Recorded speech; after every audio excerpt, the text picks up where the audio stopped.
पूरे देश भर में महिलाओं के साथ ये घटनाएं हो रही हैं। लोग बेरोजगार हो रहे हैं, अशिक्षित हो रहे हैं, घर और बस्तियां तोड़ दी जा रही हैं, लेकिन भाजपा सरकार लगातार मुद्दों से भटकाने का काम कर रही है। आज एकदम संसद के पास में खड़े होकर कह रही हूँ कि हमारे आसपास हमारी सरकार अभी जिस दिशा में देश को लेकर जा रही है वो महिलाओं के लिए बहुत ही घातक है, खास तौर पे महिलाओं के लिए। अगर दिलासा मत दीजिए, जुमले मत फेंकिए कि बेटी बचाओ बेटी पढ़ाओ, और जब आपको अंत में बलात्कारियों का संरक्षण करना है। और ये महिलाओं के साथ घटनाएं हो रही हैं, लड़कियों के साथ लगातार अपराध बढ़ते जा रहे हैं, बच्चियां इस देश में सुरक्षित नहीं है, बुजुर्ग इस देश में सुरक्षित नहीं है। बीजेपी हमेशा से महिला विरोधी रही है, इसमें कोई बड़ी बात नहीं है। बिल्किस बानो से लेकर हमने ब्रिजभूषण शरण सिंह, कुलदीप सिंह, तमाम ऐसे नाम है, उस पर तो आज तक कार्रवाई नहीं हुई। इन तरीके की हरकतों का विरोध करते हैं। हम सब आपके साथ हैं, जरूरत है इस समय में हम सबको एकजुट होने की। ये सवाल उठाना शुरू करें, क्योंकि अगर हम सवाल नहीं उठाएंगे तो इस रिग्रेसिव गवर्नमेंट के चक्कर में हम कहीं ना कहीं अपने भविष्य के साथ आने वाली पीढ़ियों के साथ में बहुत ज्यादा नुकसान कर रहे हैं। हम उस लड़की के लिए नहीं, हर एक लड़की, हर एक महिला जो उस केस के बारे में न्यूज़पेपर में पढ़ती है, ट्विटर पे पढ़ती है, यूट्यूब पे देखती है, उसके अंदर भी तो डर जा रहा है। उस डर को जो हमारे अंदर समा रहा है उसका जिम्मेदार कौन होगा अगर प्रधानमंत्री नहीं होंगे तो?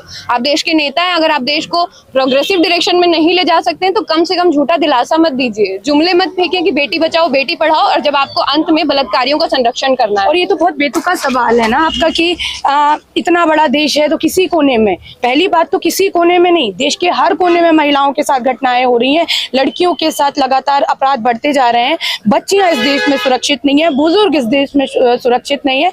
तो देश के किसी कोने में नहीं है, ये देश के हर कोने में महिलाओं के साथ घटनाएं है। दूसरी बात कि प्रधानमंत्री उसके जिम्मेदार कैसे हो सकते हैं? ऑफकोर्स प्रधानमंत्री को देश की हर एक जनता ने एक एक वोट देकर अपने लिए चुना है, तो क्या प्रधानमंत्री की उस एक एक जनता के लिए जिम्मेदारी नहीं तय होती है? हम लड़कियों, हम महिलाओं का भी वोट उनके तरफ गया है, अगर चाहे वो उन्हें लाडली बहना देके लिया हो या फिर जीविका तरीके के 10,000 रुपए बांट के अपने तरफ करा हो, लेकिन जिम्मेदारी तो उनकी ही है ना कि देश के हर नागरिक का मांग क्या है? हम लोगों की मांग ये है कि एप्स्टीन फाइल्स में जिस जिसका भी नाम आ रहा है उनके खिलाफ सख्त से सख्त कार्रवाई की जाए, साथ साथ में, और जिसका भी ये नाम अगर चल भी रहा है तो तब तक उनके सारे काम होल्ड किए जाए, उनका इस्तीफा लिया जाए। और यदि इस तरीके के किसी भी अपराध में एप्स्टीन फाइल्स के तहत प्रधानमंत्री जी या प्रधानमंत्री के मंत्रीगण शामिल नहीं है तो प्रेस कॉन्फ्रेंस के साथ डॉक्यूमेंटेशन के साथ वो पेश करें और पूरे विपक्ष के सामने रखें, जैसे हमारे विपक्ष के नेता पेश कर रहे हैं। और काम नहीं है क्या? इतना बड़ा देश है कि वो आएंगे इस पे?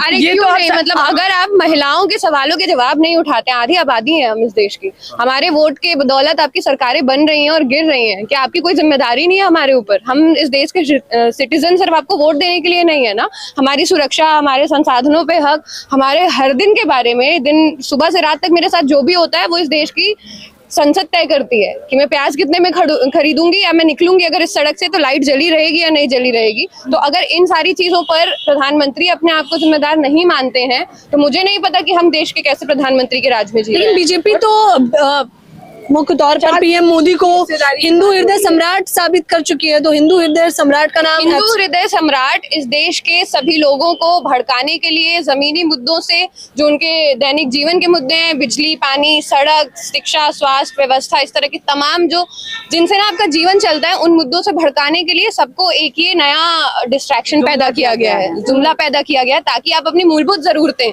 अपनी फंडामेंटल राइट्स पे क्वेश्चन ही ना करें, उस पर आप सवाल ही ना उठाएं। आपको बता दिया गया है कि देश में एक राम मंदिर बन रहा है और ये आपको, अगर आपके अंदर का हिंदू नहीं जागा तो आप किसी काम के नहीं है, भले आपके घर में आटा दाल नहीं है, लेकिन राम मंदिर बनने पे हर एक इंसान खुश है। तो इससे ये पता चलता है कि अपने देश की जो साइंटिफिक टेम्परामेंट है, जो सोचने समझने की शक्ति है, उसको आपने धार्मिक तौर पे उन लोगों को इतना डरा दिया है, इतना ज्यादा उनको जिम्मेदार धार्मिक तौर पे बना दिया है कि कहीं ना कहीं वो अपने एग्जिस्टेंस को, अपनी मूलभूत जरूरतों को, अपनी फंडामेंटल राइट्स पे बात ही नहीं कर रहे हैं। लेकिन हरदीप सिंह पुरी ने इसका जवाब प्रेस कॉन्फ्रेंस के माध्यम से तो दे दिया है, वो कह रहे हैं नेता प्रतिपक्ष राहुल गांधी जो सवाल उठा रहे हैं वो तो वाजिब सवाल ही नहीं है।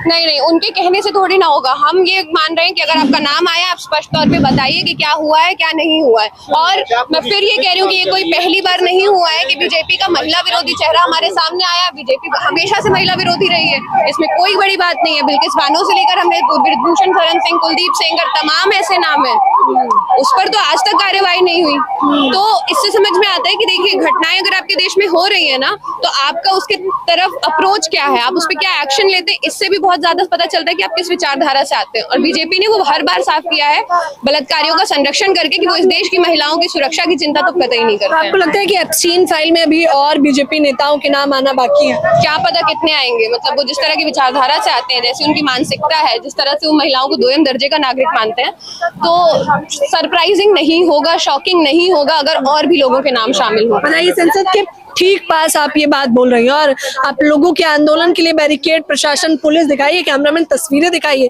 जितने आप नहीं है उससे अधिक प्रशासन तैनात कर दिया गया। तो क्योंकि इनको आवाज उठाने वालों से डर है ना, इस देश के युवा, इस देश की महिलाओं की आवाज उठाने से इनको बहुत ज्यादा डर है, क्योंकि हमेशा से हम देखते आए कि जब महिलाएं और युवाओं का आवाज उठाते हैं तभी इनको सबसे ज्यादा डर लगता है। और मैं ये बात एकदम संसद के पास में खड़े होकर कह रही हूँ कि हमारे आसपास हमारी सरकार अभी जिस दिशा में देश को लेकर जा रही है वो महिलाओं के लिए बहुत ही घातक है, खास तौर पे महिलाओं के लिए। अगर आपकी देश की सरकार महिला विरोधी है तो आपका जो होल्ड है, आपका जो स्टेक है इस पूरी गवर्नेंस में, इस पूरे देश में, कॉन्स्टिट्यूशन में, हम उस पर नहीं विश्वास कर पा रहे हैं। एप्स्टीन फाइल जब आपने पढ़ी, जब एक एक करके तस्वीरें आने लगी, तो बतौर महिला क्या प्रतिक्रिया रही? बहुत डरावना है, बहुत डरावना है। ऐसा लगता है कि कोई इंसान इतना हैवान कैसे हो सकता है। पहले हम यही देख रहे थे और वो सबसे ज्यादा डरावना तब हो गया जब हमें ये दिखा कि हमारे देश के नेताओं के नाम उसमें कैसे आ सकते हैं। वो तो और ज्यादा डरावना है कि जिन लोगों को हम अपने आसपास, हमारे देश के पूरे भाग्य विधाता कहा जाता है संसद में बैठे लोगों को, जो भी हमारा बजट तय कर रहे हैं कि हम कौन सा सामान कितने का खरीदेंगे, हमारी टिकट कितने की होगी, हम कहाँ जाएंगे, कैसे जाएंगे, ये सब कुछ संसद तय करती है।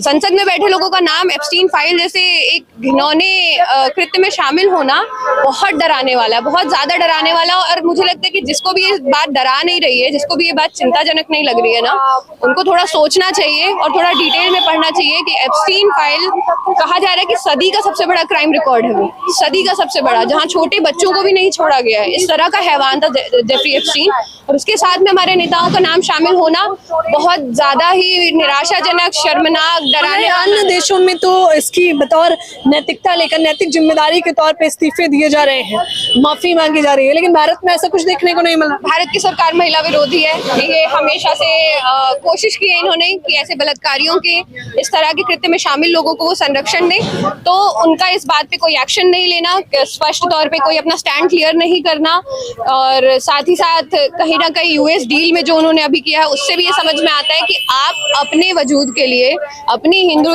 सम्राट की इमेज को कायम रखने के लिए, जो कि गुब्बारा है एक तरह से, उसको शामिल रखने के लिए आपने देश को ग्लोबल स्टेज पे शर्मसार कर दिया है। आपने देश के किसानों को नुकसान दिया है यूएस के किसानों के फायदे के लिए। तो कहीं ना कहीं समझ में आता है कि कितना ज्यादा आप ये 56 इंच के सीने की जो बात करते हैं, 56 इंच का इनका गुब्बारा फुस होता दिख रहा है सबको, कि आप कहीं भी भारत का नाम उस तरह से रोशन नहीं कर पा रहे हैं जिसकी आप सिर्फ बातें करते हैं। कागजी बातों से ऊपर उठ के जब करने की बात आती है तो भाजपा सरकार, हम 2014 से देख रहे हैं कि कथनी और करनी में फर्क है। चाहे हम वो बेरोजगारी पे बात करें, चाहे हम महिला सुरक्षा पर बात करें, चाहे हम किसान कानून पे बात करें, इन तमाम चीजों पर हमने हमेशा देखा है कि ये देश की सरकार, मोदी सरकार, कथनी और करनी में हमेशा फर्क करती है। कथनी और करनी में फर्क है, आप मुख्य तौर पर कैसे देख रही हैं? हाँ, 2 मिनट में हम आपसे बातचीत करना चाहेंगे। कैसे देख रही हैं इस पूरे विषय पर? कोई नैतिक जिम्मेदारी लेने के लिए तैयार नहीं है? हमेशा भाजपा ऐसे ही अपने मुद्दों से लोगों को भटकाती रही है, चाहे वो धर्म के आगे हो, चाहे वो किसी और प्रकार से हो। तो अभी भी देख लीजिए, जिस तरीके से आप पहले ही बोल रही थी कि हिंदू सम्मेलन लगातार पूरे देश भर में हो रहे हैं, वहीं पूरे देश भर में महिलाओं के साथ ये घटनाएं हो रही हैं। लोग बेरोजगार हो रहे हैं, अशिक्षित हो रहे हैं, घर और बस्तियां तोड़ दी जा रही हैं। लेकिन भाजपा सरकार लगातार मुद्दों से भटकाने का काम कर रही है। कोई भी प्रकार का व्यक्ति किसी भी तरीके की जिम्मेदारी लेने को तैयार नहीं है, क्योंकि वे अपनी मनमौजी सरकार को चलाने में जिस तरीके से बिजी हैं और जिस तरीके से पूरा एक रवैया है उनका अनसुना करने का, वो लगातार बढ़ता जा रहा है, जिसको लेकर विपक्ष जनता के साथ खड़े होकर। लेकिन नेता प्रतिपक्ष राहुल गांधी जो है, उन पे ही सवाल खड़ा कर दिया गया और उन्हें ही तहजीब बता दी गई कि कैसे बोला जाता है संसद के अंदर। हरदीप सिंह पुरी जो कि केंद्रीय मंत्री है, वो तो खासा नजर आ रहे हैं, बहुत नाराज हैं राहुल गांधी से। वही बात है कि इस तरीके के लोग हमेशा अपने आप को बचाने के लिए दूसरों पे उंगली उठाते हैं। तो हरदीप जी हो या फिर किसी भी प्रकार का कोई भी नरेंद्र मोदी जी हो, हमेशा से अपनी चीजों से भागते आए हैं, या तो मुद्दे बदल कर या सामने वालों पर सवाल खड़ा कर कर। तो ये एप्स्टीन फाइल का खुलासा कितना जरूरी है? बहुत जरूरी है। हम सारी महिला होने के नाते, मतलब राजनीतिक रूप से तो है ही, लेकिन अगर एक एज ए इंडिविजुअल गर्ल मैं अपने आप को रख के देखूं तो ये बहुत जरूरी है, क्योंकि तमाम ऐसी लड़कियां, ऐसे परिवार हैं जो इस तरीके की घटनाओं के शिकार हुए हैं और आगे भी इस तरीके की चीजें होती जा रही हैं, और इनके कितने राज हैं ये परत दर परत अभी खुलना बहुत ज़रूरी है, क्योंकि हम सबकी सुरक्षा, हम सबका सम्मान, हम सबके लिए जो सत्ताधारी हैं, जो सुरक्षा का वादा करते हैं, जिनके अंतर्गत हम इस देश में रह रहे हैं अपने आप को सुरक्षित मानते हुए, अगर वही इस तरीके की चीज़ों में शामिल है तो ये हमारी सुरक्षा पे बहुत बड़ा सवाल है कि किन लोगों के साथ हम हैं, किन लोगों के हाथों में कह रहे हैं कि बेबुनियादी आरोप लगाए जा रहे हैं, बेबुनियादी आरोप बता दिया है। प्रूफ करें ना, मैं तो एक ही आंसर दूंगी इस पे कि आप भी प्रूफ करिए। अगर हम प्रूफ कर रहे हैं, एप्स्टीन फाइल्स प्रूफ कर रही है, तो आप भी इन सवालों के जवाब अपने डॉक्यूमेंट्स के साथ प्रूफ करिए। Thank you. लगता है मिलेगा प्रूफ हम लोग जो, और ये सरकार तो हमेशा प्रूफ देने से भागी है। आप देखिए ना, 4 महिलाएं सवाल पूछ लेती हैं और संसद में मोदी जी नहीं आते हैं, तो इनका जो भागने वाला कल्चर है वो बहुत ज़्यादा है। तो इंतज़ार हमें भी है कि काश किसी की इंसानियत जाग जाए, किसी का ज़मीर जाग जाए, किसी के घर में अपनी बेटियों और महिलाओं को देखकर उनको फील हो जाए कि इस देश की हर बेटी इसी तरीके से है जैसे हमारे घर की बेटियाँ हैं, तो शायद कोई बोल दे। इंतज़ार है। बाकी विपक्ष इस तरीके के घिनौने अपराधों के खिलाफ खड़ा है और खड़ा रहेगा। Thank you. तमाम महिलाओं को अंत में क्या कहना चाहेंगे जो इस वक्त आपको देख रही हैं और आवाज उठाइए, समाज के लोग? बिल्कुल आवाज उठाइए। हम सब तमाम लड़कियां जो राजनीतिक भी हैं, सामाजिक भी हैं, या अपने अपने घरों पर बैठ के भी भाई सोशल मीडिया के माध्यम से भी इन तरीके की हरकतों का विरोध करते हैं। हम सब आपके साथ हैं।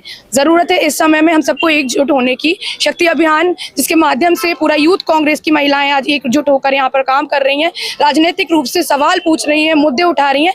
हम सब आपके साथ हैं, डरिए मत, बाहर आइए। अगर इस तरीके की घटना आज भी इस देश में हम सबके साथ हो रही है, हम महिलाओं को छेड़ा जा रहा है, मारा जा रहा है, बलात्कार किया जा रहा है, घरों में बंद रखा जा रहा है, तो बाहर आइए, साथ लड़ते हैं और एक साथ बढ़ते हैं। नैतिक जिम्मेदारी भी लेनी पड़ेगी और इस्तीफे की भी आप लोग मांग कर रहे हैं। बिल्कुल। तो समाज के लोगों को अंत में क्या कहना चाहेंगे जो लोग देख रहे हैं? आप लोग भी सवाल उठाना शुरू करें, क्योंकि अगर हम सवाल नहीं उठाएंगे तो इस रिग्रेसिव गवर्नमेंट के चक्कर में हम कहीं ना कहीं अपने भविष्य के साथ, आने वाली पीढ़ियों के साथ में बहुत ज्यादा नुकसान कर रहे हैं। हमारे लिए जब अगली नस्लें पूछेंगी ना कि जब ये हुआ तो आप कहाँ थे, तो वो सवाल जो है, और कभी नहीं तो कम से कम आईने में खड़े होकर बतौर समाज हम सबको अपने आप से पूछना चाहिए। और बाकी सभी लोगों से मेरी यही गुजारिश है कि अपने आसपास होने वाले हर एक घिनौने कृत्य के खिलाफ आवाज उठाइए। जिन लोगों को हमने पावर में बैठाया है वो उनके पावर प्रैक्टिस के लिए नहीं बैठाया है, गवर्नेंस के लिए बैठाया। उनका काम है जन कल्याण की सारी चीजों को हम तक पहुंचाना, हमें सुरक्षित रखना, ना कि ऐसे घिनौने कृत्य में अपना नाम शामिल होते देख चुप्पी कर लेना और उस पर कोई स्पष्टता ना देना। नैतिक जिम्मेदारी है सरकार की। अब देखना होगा, एक्सट्रीम फाइल जितना भयावह है उससे ज्यादा चौंकाने वाला ये है कि कोई भी इस पूरे विषय पर नैतिक जिम्मेदारी लेने के लिए तैयार नहीं है। केंद्रीय मंत्री हरदीप सिंह पुरी पूरी तरह से बेनकाब हो चुके हैं इस पूरे मामले को लेकर। फिलहाल इस खबर के बारे में आप लोग मुझे अपनी राय जरूर दें। कैमरामैन नावेद के साथ ज्योति यादव, हिंद समाचार।